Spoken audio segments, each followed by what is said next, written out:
Hey everybody, welcome to the live cast. It's Wednesday of Healthy Eating Week. Thank you very much. Woo! Thank you very much. Not a lot of excitement for that.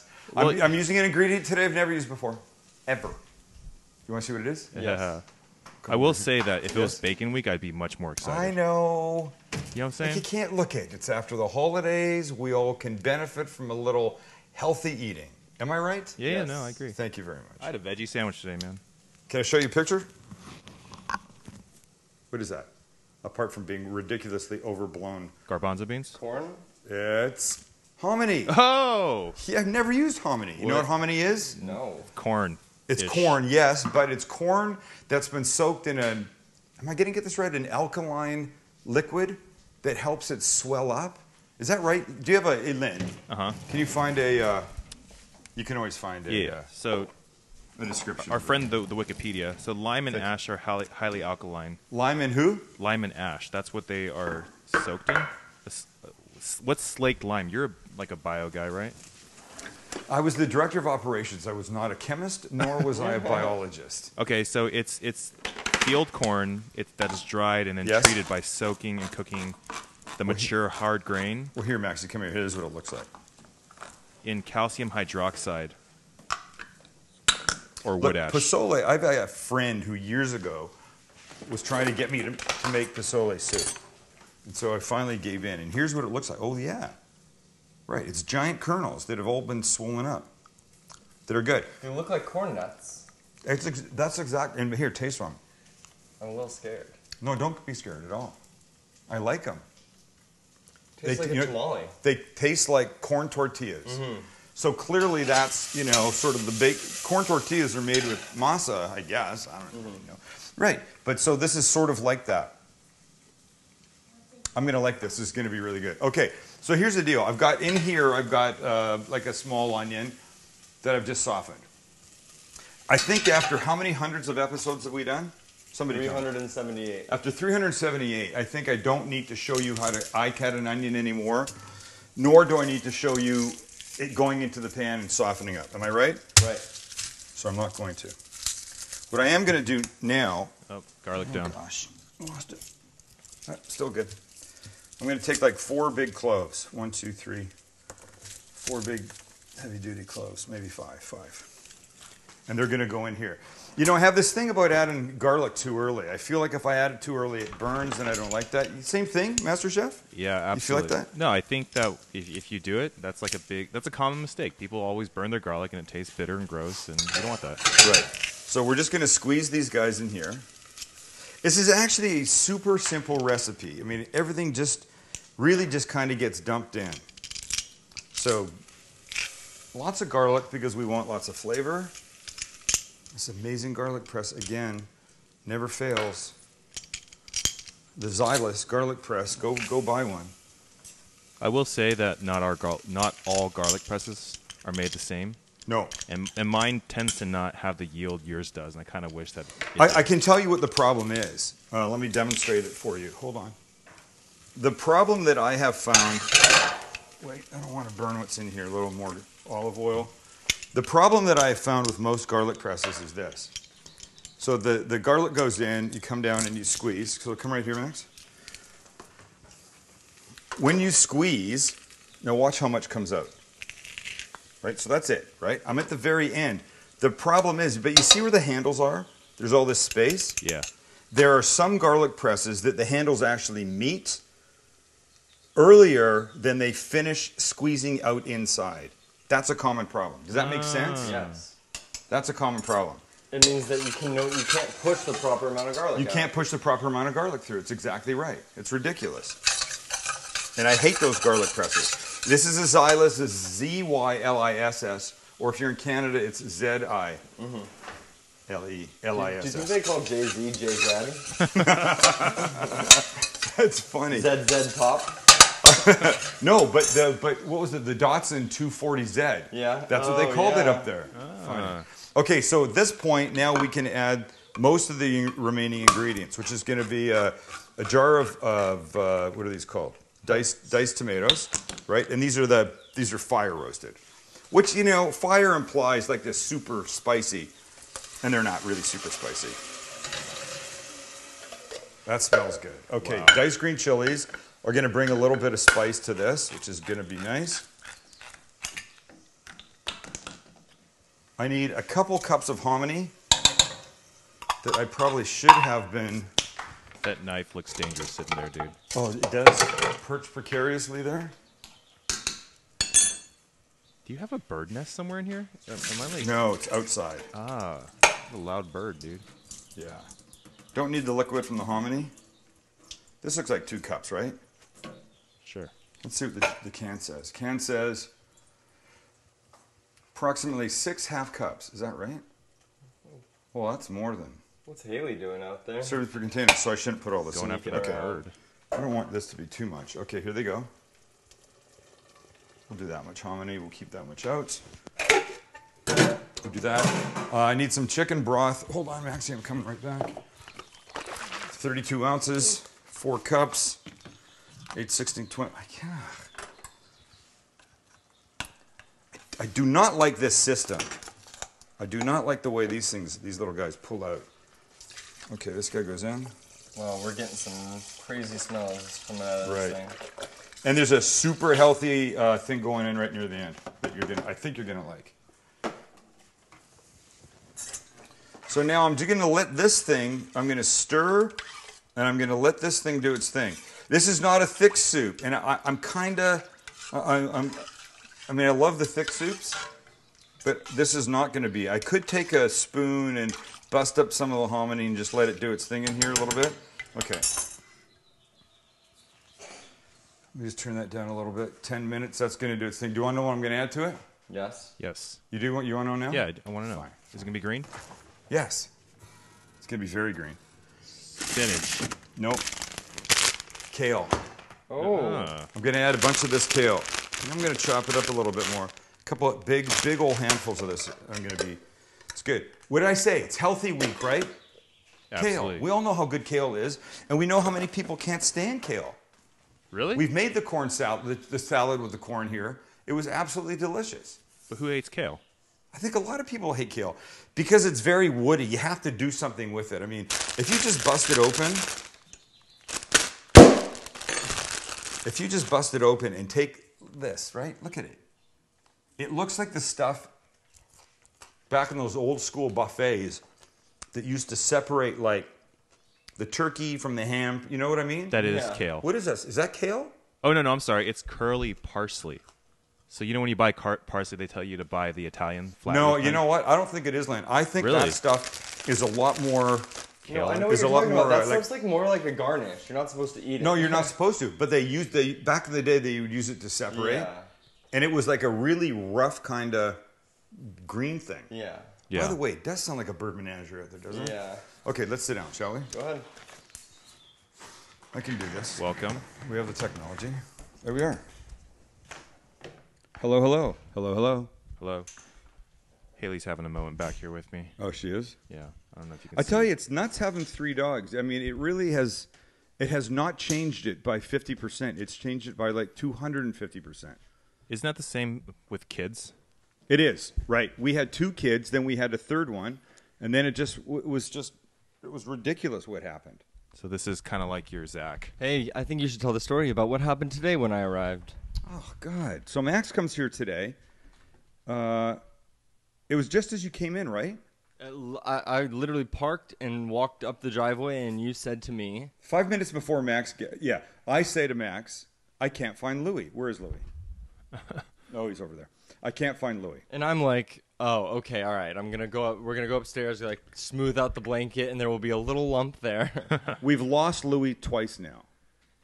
Once we made him into the bed I saw that on your Facebook. and did not know that he was there. You could show that video if you can find that. I'll look for it, yeah. We made him into the bed. The second time, this closet over here, somebody knocked on the door, and as I walked over to the front door, the closet obviously was open a little bit.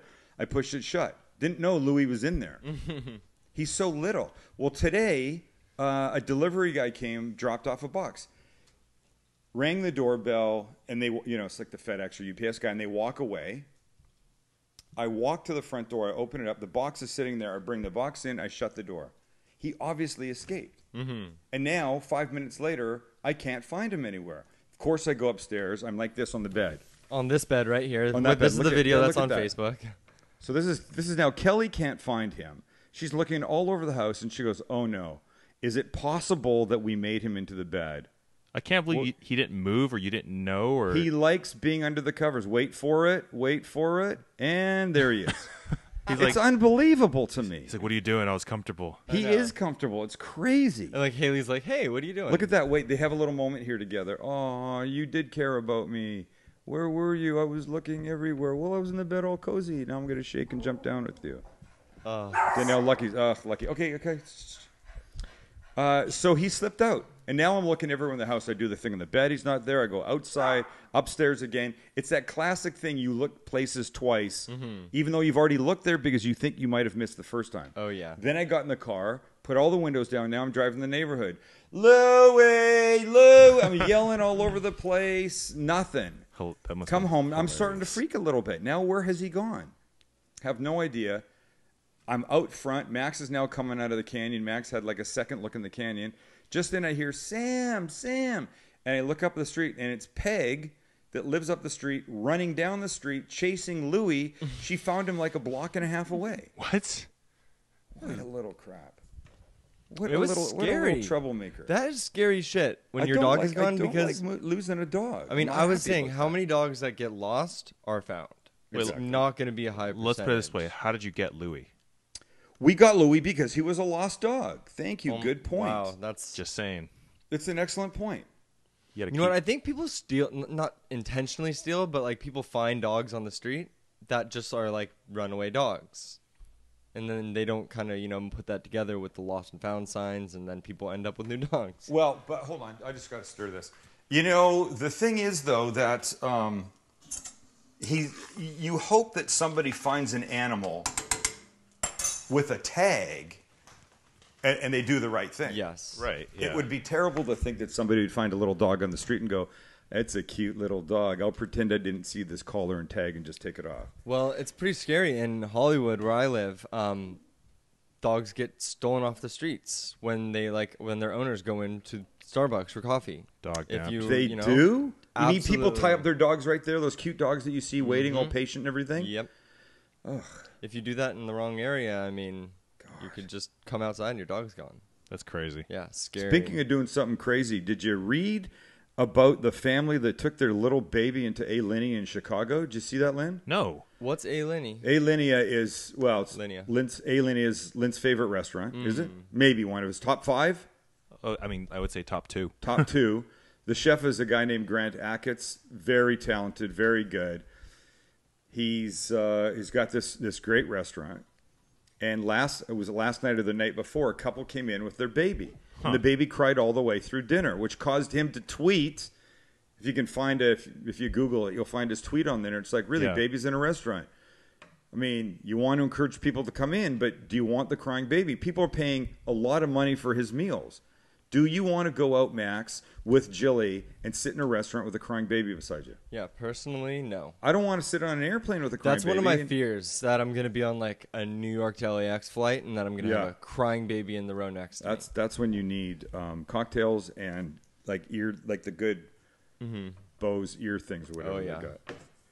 All right, so now it's a big controversy. What should we do? Should we bring them? Should we not bring them? Should restaurants like that say no kids after 7 p.m. that are younger than like 6 or 7? There it is. Table brings 8-month-old. It cries. Diners mad. Tell people no kids. Subject diners to crying. People take infants to plays, concerts. Hate saying no, but... But So does that mean that they are going to institute a law that says I don't no, or know. a rule? But it's definitely sparked a conversation. Yeah. Well, what's your input? I mean, what do you think? Here's the problem with me is that I'm 19. We'll call it 18 years away from having had a baby. Yeah. So my thoughts are now, I'd say, jaded. No, I don't want to go out. An airplane, I understand, right? You don't have a choice. You're going back east to see grandma and grandpa. You have to take children. Children have to get there somehow. Mm-hmm. Restaurant, you don't have to take children. And then then there's people that say, oh, we take children to the restaurant, but we load them up with stuff on the iPad and junk.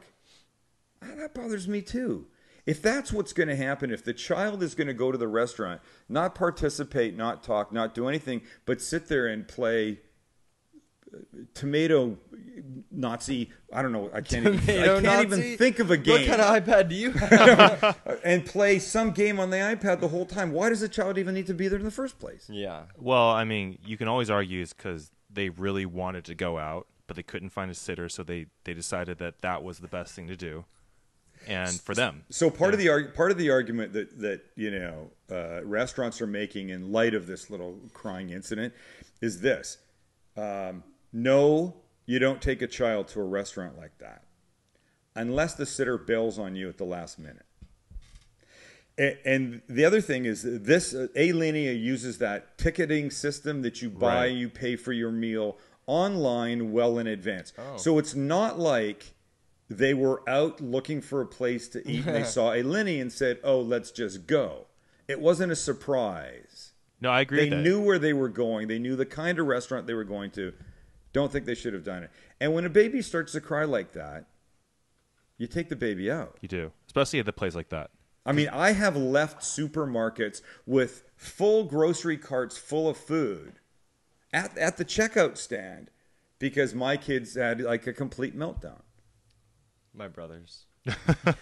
Not you. Not me. Not you. No, you're perfect. I don't do meltdowns. Well, let me ask you this. Then. Yes. So if they made that reservation, this was like the dinner of a lifetime, and their Yes. sitter bailed on them on this 8-month-old, Yes. like literally 2 Yes. hours before. Yes. What do? If you bail on the dinner, I think they still charge you.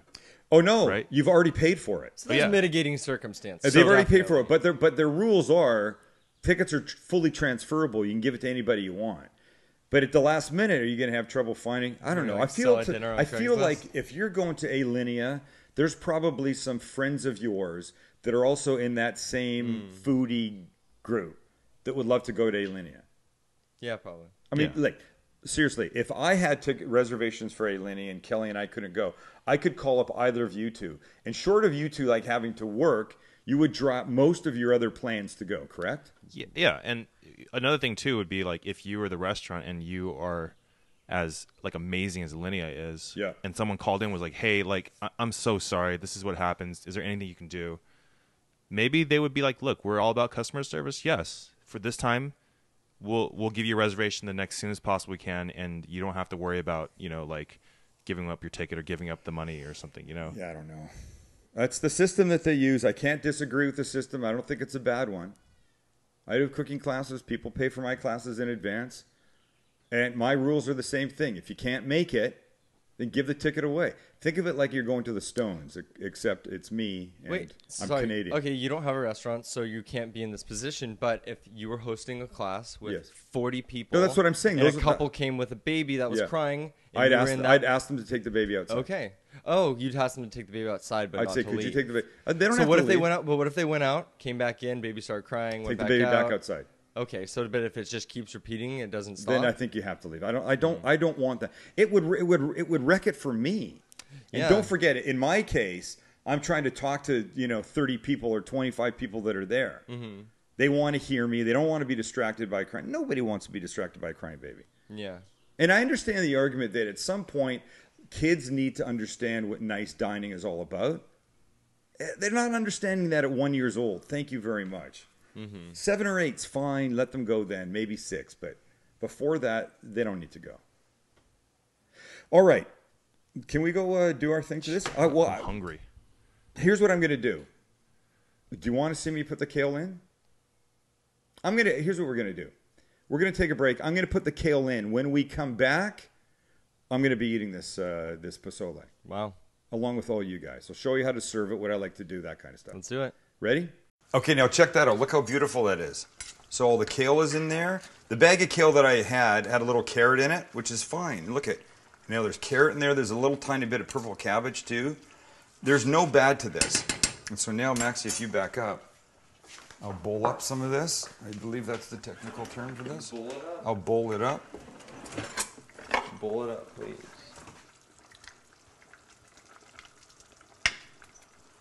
And the hominy. Oh, Oh, nice. I can't wait to have this. this is later. healthy. Is this healthy? Just saying, man. Your parents from Taiwan? It smells so good, man. It does smell good. So look, there's a couple things that you could add to this. I like to add a little lime juice over the top Perfect. because I think it's a good way to go. As I don't know that it's a weird thing, but in cilantro, I think it would benefit from Parmesan cheese. Just a little. I know that might take the little health factor down a bit, so I'm not going to do it, but I think if that's your inclination, then you should absolutely throw some in. So a bunch of lime juice over the top. Oh, you know what I didn't do? And I'm not going to now. I didn't salt or pepper it. At all? No. I totally forgot to. Okay, the recipe will be salt and peppering this. Check it out. Look how beautiful. I love this. So you want to get some hominy in here. Look how nice the colors, the cilantro, that lime juice right up on top.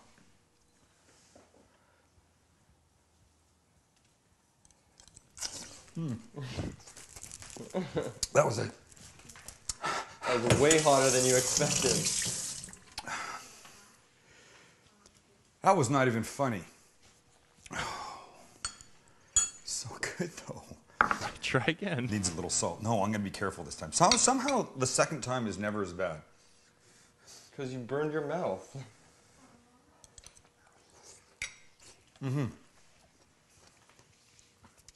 The bites of kale are delicious. Little crunch from the stems in there that I really like. I love the hominy. The hominy is so, it really is. It's corn tortilla in a little round shape, in a little corn shape. It's super delicious. Definitely healthy. You could have a giant bowl of this at lunchtime or at dinner for like almost no calories at all. And isn't that really what it's about, Lynn? I don't know why I singled you out. Why are you asking me, man? I didn't mean to single you out. Okay. Health Week is doing very well with the tofu. What else is in the tofu? It was just tofu fried rice. Edamame Oh, the fried tofu rice. tofu edamame fried rice. On Monday, we've got the pozole right now. And Friday, two things. One I'm making, and then we have a guest. It's all going to be good. Okay. That's it for me. Thanks for hanging out with us. Tell your friends. And don't eat bad food, because there's no reason to if you're watching the live cast. Am I right? True. Oh, yeah. That was kind of corny. Anyway, we'll see you Friday. Thanks for being here. Bye.